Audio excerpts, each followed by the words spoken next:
My brother married my fiancée after lying that I cheated. My sister said, she was never meant for you anyway. I disappeared without a word. 3 years later, I pulled up to the family reunion in a $240,000 car. While they showed up late because their old rusted van broke down while they were on the way. I, 29M, disappeared after my brother married my fiancée. 3 years later, I returned to show them exactly what they lost. The family reunion invitation sat on my kitchen counter for 2 weeks before I decided to go. 3 years had passed since I'd seen any of them, and honestly, I hadn't planned on breaking that streak. But something about the timing felt right. Maybe it was the new car sitting in my garage, or maybe it was just curiosity about whether they'd actually show their faces after what they'd done. I still remembered the day everything fell apart like it was yesterday. I'd been working double shifts at the manufacturing plant, saving every penny for the wedding. She'd seemed understanding about the long hours, always telling me she was proud of how hard I worked. What I didn't know was that my brother had been stopping by our apartment during those shifts, keeping her company while I busted my ass to build us a future. The accusation came out of nowhere. My brother called a family meeting at my parents' house, his face twisted into this performance of righteous anger. He'd found messages on her phone, he said. Messages between me and some woman from work. Explicit messages. Plans to meet up. The whole family sat there staring at me while he presented his evidence, screenshots and all. I tried to defend myself, told them the screenshots were fake, that I'd never even talked to the woman he was claiming I'd been with. But my fiancée sat there crying, saying she'd suspected something for weeks, that I'd been distant and cold. My sister cut through my explanations with one line that burned itself into my memory. She said I should just admit it and stop embarrassing myself, that my fiancée was never meant for me anyway, that someone like her deserved better than what I could offer. My parents asked me to leave their house that night. Just like that. No investigation, no benefit of the doubt. My own mother couldn't even look at me. 2 months later, my brother and my ex-fiancée got engaged. 6 months after that, they were married. The wedding happened at the same venue we'd booked, probably even had the same decorations we'd planned. My sister was the maid of honor. My parents walked her down the aisle since her own father had passed years before. I wasn't invited, obviously. I left town 3 days after their wedding, packed what fit in my decade-old sedan, and drove west until I hit the coast. I had about $4,000 saved up, no job prospects, and no plan beyond getting as far away from them as possible. The manufacturing job had let me go after I'd missed too many shifts dealing with the fallout, so I had nothing keeping me there anyway. The first year was brutal. I worked construction during the day and drove for a rideshare service at night, sleeping maybe 4 hours if I was lucky. I lived in a studio apartment that cost more than my old 2-bedroom back home, sharing walls so thin I could hear my neighbors' phone conversations.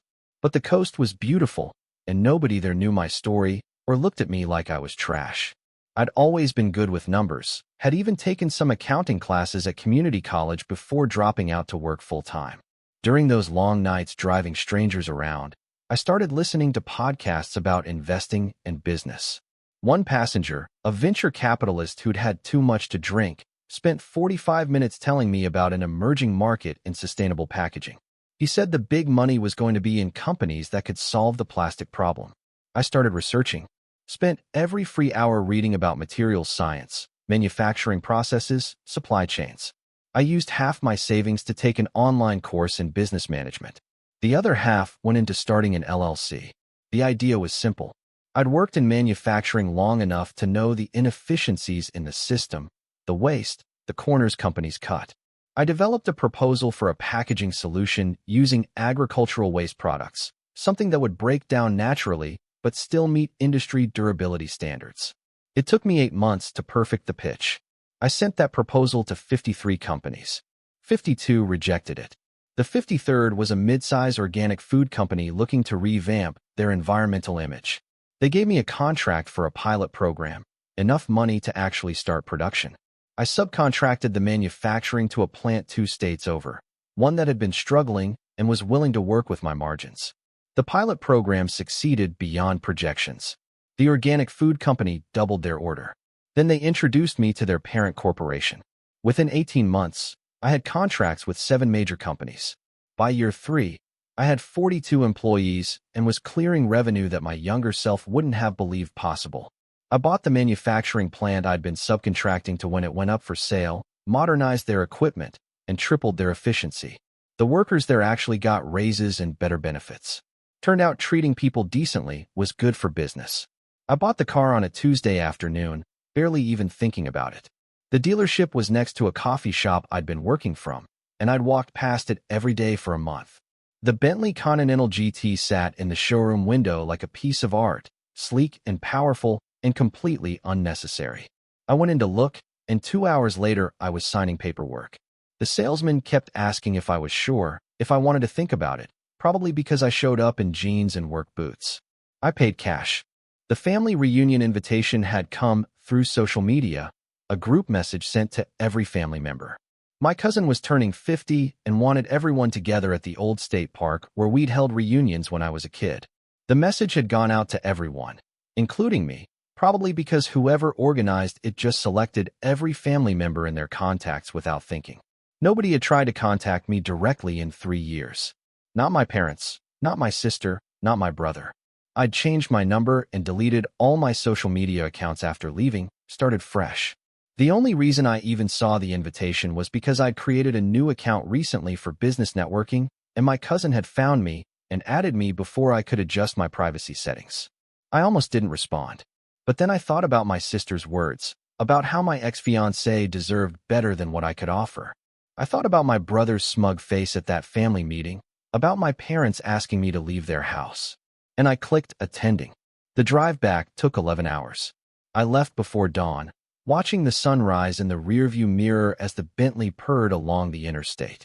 I'd had the car detailed the day before, and it gleamed like liquid metal. The leather interior still had that new car smell. The sound system was better than anything I'd ever owned. I stopped once for gas and coffee, and the attendant did a double take when I pulled up to the pump. An old man at the next pump actually took a picture. I didn't blame him. The car cost more than most people's houses. The state park hadn't changed much.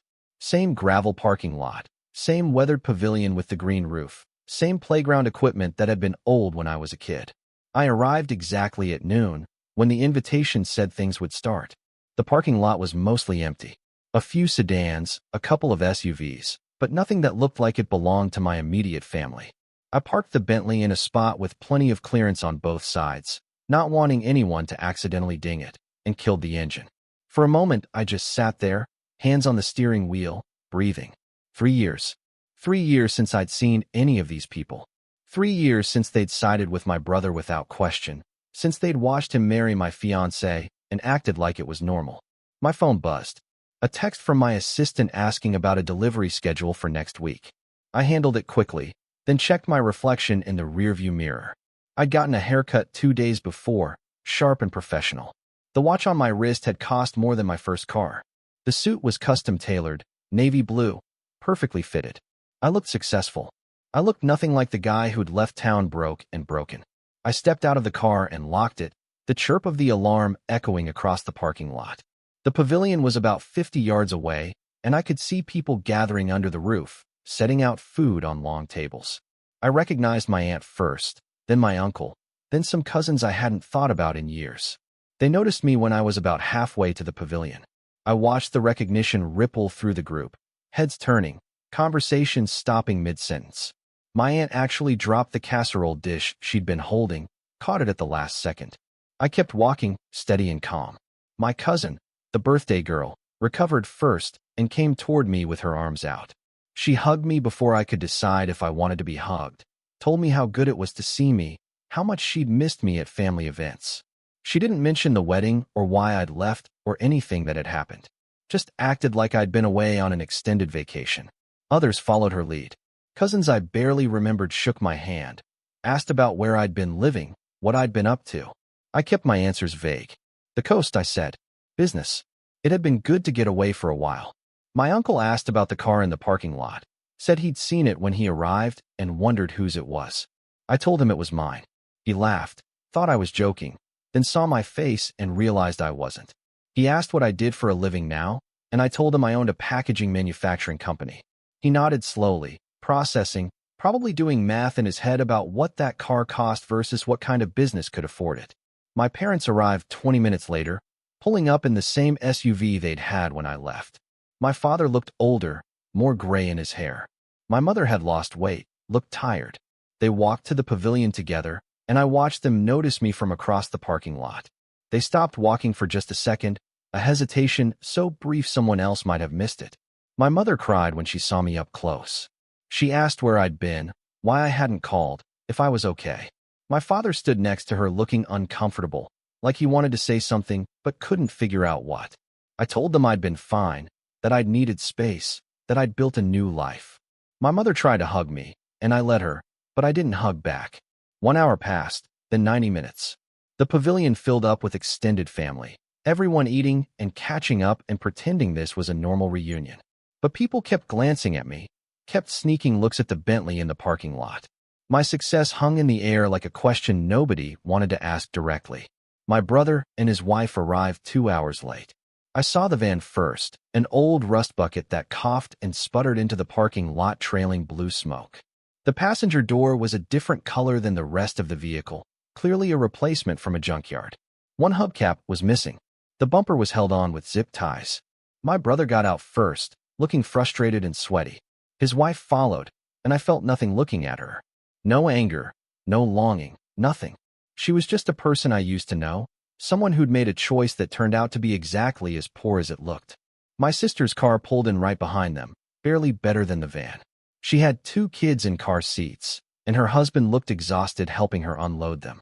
They walked to the pavilion as a group, my brother complaining loudly about the van breaking down on the highway, how they'd had to wait 40 minutes for a tow truck, how the repair was going to cost money they didn't have.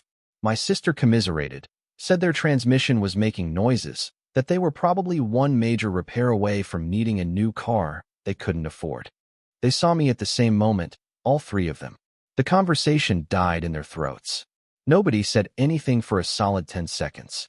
The entire pavilion had gone quiet, everyone watching, waiting to see what would happen. My brother recovered first, put on a smile that didn't reach his eyes. He walked over with his hand extended, said it was good to see me, that it had been too long. I shook his hand because everyone was watching, but I didn't return the pleasantries. His wife hung back, looking at the ground.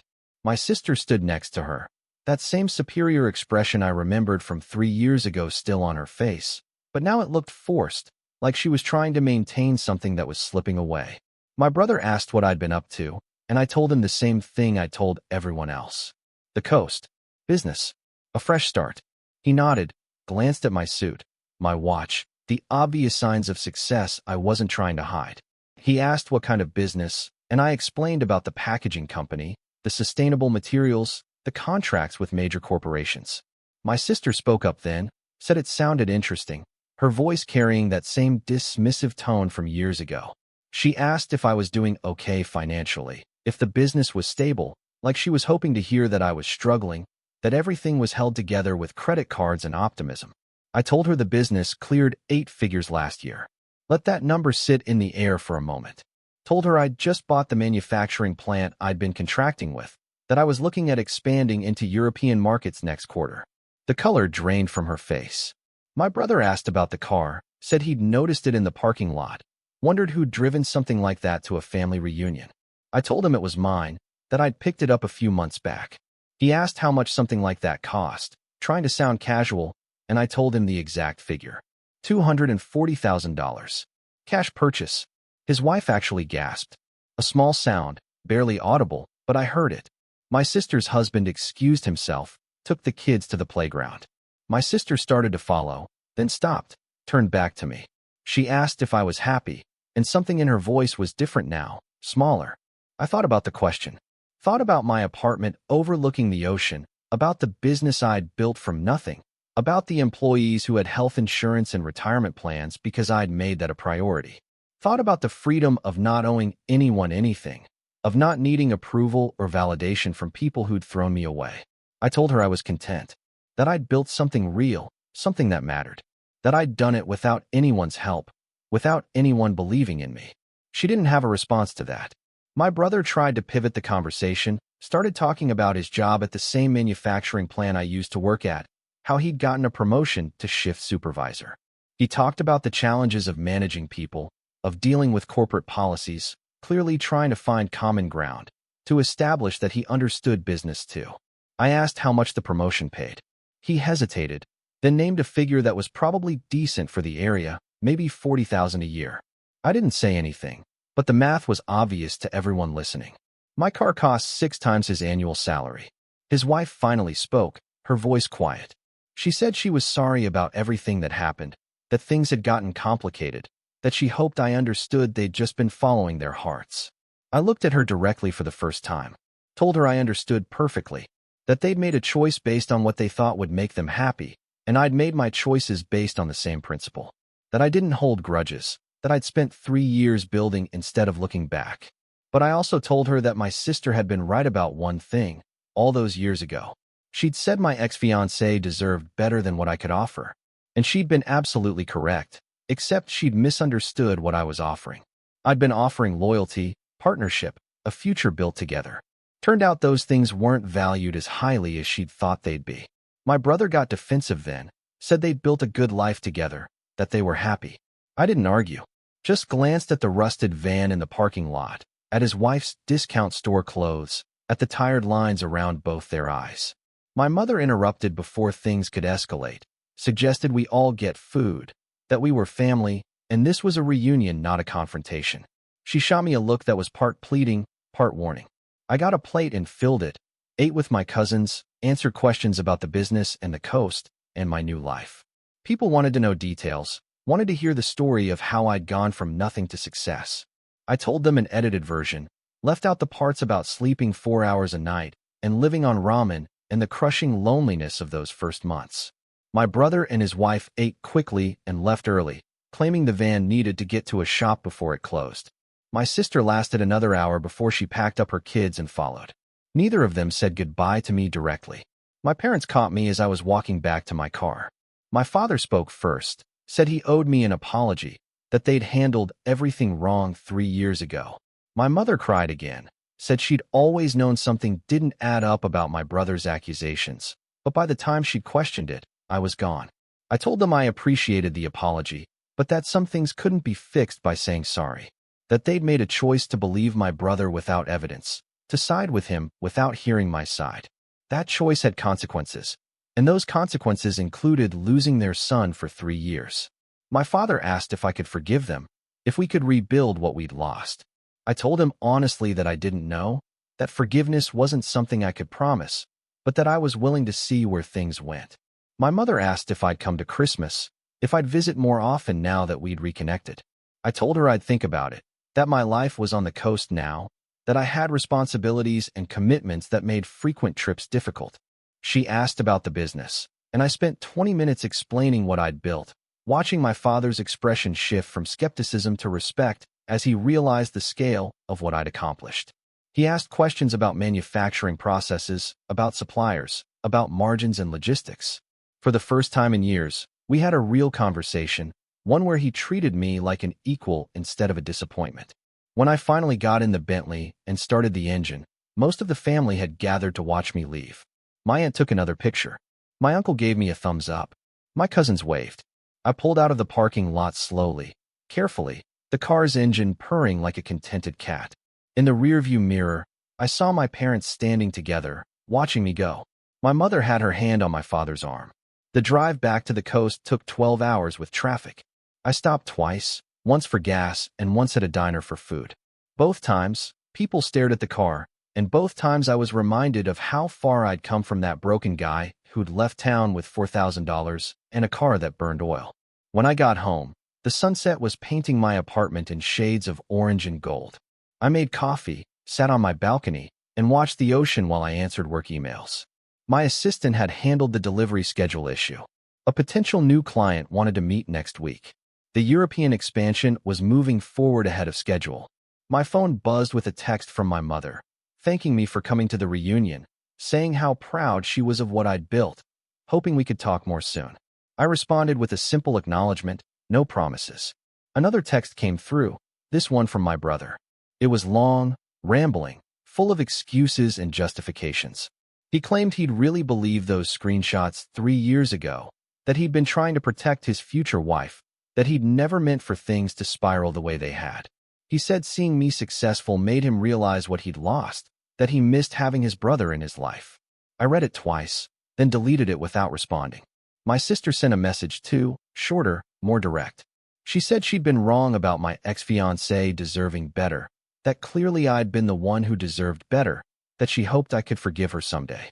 I sat with that one for a while, coffee going cold in my hand, ocean waves providing background noise. Eventually, I typed a response. Told her that forgiveness wasn't about them anymore. It was about me letting go of anger that served no purpose. That I'd forgiven her and my brother not because they deserved it, but because carrying that weight wasn't worth what it cost me. But I also told her that forgiveness didn't mean forgetting, and it didn't mean going back to how things were. That those relationships were broken, and broken things didn't always get fixed just because someone said sorry. She responded immediately, said she understood, that she'd accept whatever relationship I was willing to have. I put my phone down and watched the sun finish setting. The Bentley sat in the garage downstairs, a $250,000 symbol of everything I'd built from nothing.